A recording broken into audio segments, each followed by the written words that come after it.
ప్రతాపం చూపిస్తున్నారంటే ప్రధానంగా మహిళల మీదనే వాళ్ళ ప్రతాపం చూపిస్తున్నారు. మరి ముఖ్యంగా చిన్నపిల్లలు పెద్దవాళ్ళైనటువంటి ఆలోచన కూడా లేకుండా వాళ్ళు చేస్తున్నటువంటి దుర్మార్గమైనటువంటి శాస్త్రానికి కనీసం ఇలాంటి కార్యక్రమాల ద్వారా అన్నా కానీ కనువిప్పు జరగాలన్నది ఈరోజు నా ఆలోచన. ఈరోజు ఉమ్మడి గవర్నమెంట్లో శ్రీ నారా చంద్రబాబు నాయుడు గారు ఆశీస్సులతో ఎక్కడ చూసినా సరే గంజాయిని అరికట్టాలన్నటువంటి ఈ రోజున మేము అందరం కూడా అసెంబ్లీ నుంచి ఒక గట్టి నిర్ణయాన్ని తీసుకున్నాం.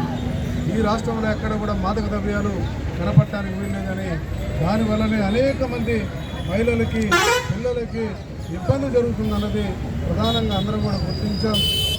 గతంలో మీరు చూశారు, గత గవర్నమెంట్ చేసినటువంటి పరిస్థితికి విచ్చలవిడిగా ఎక్కడ చూస్తే అక్కడ ఈ గంజాయి పెరిగిపోయి మాదక ద్రవ్యాలు పెరిగిపోయి మానభంగాలు మర్డర్లు ఎన్నో జరిగినాయి. ప్రపంచం మొత్తం కూడా ఈరోజు ఈ యొక్క కార్యక్రమాన్ని చేసుకుంటుంటే దీన్ని చూసైనా కొంతమంది తలదించుకునేటువంటి పరిస్థితి లేకుండా తల ఎగరేసి మమ్మల్ని ఏం చేస్తారు అని చెప్పేసి పురుషాధిపత్యం ఈ సమాజాన్ని అప్పటికి ఇప్పటికీ ఎప్పటికీ కూడా.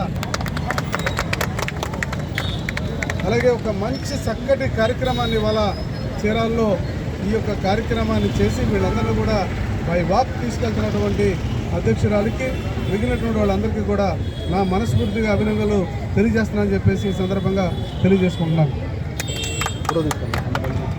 నైతికంగా స్పోర్ట్స్లో కూడా మన ప్రైవేట్ ఇంటర్నేషనల్ స్కూల్ వాళ్ళు ఈ నేషనల్స్లో మన పిల్లలు రాజస్థాన్ మీద ఈ కప్పు గెలుచుకొని వచ్చారు, గోల్డ్ మెడల్ సంపాదించారు.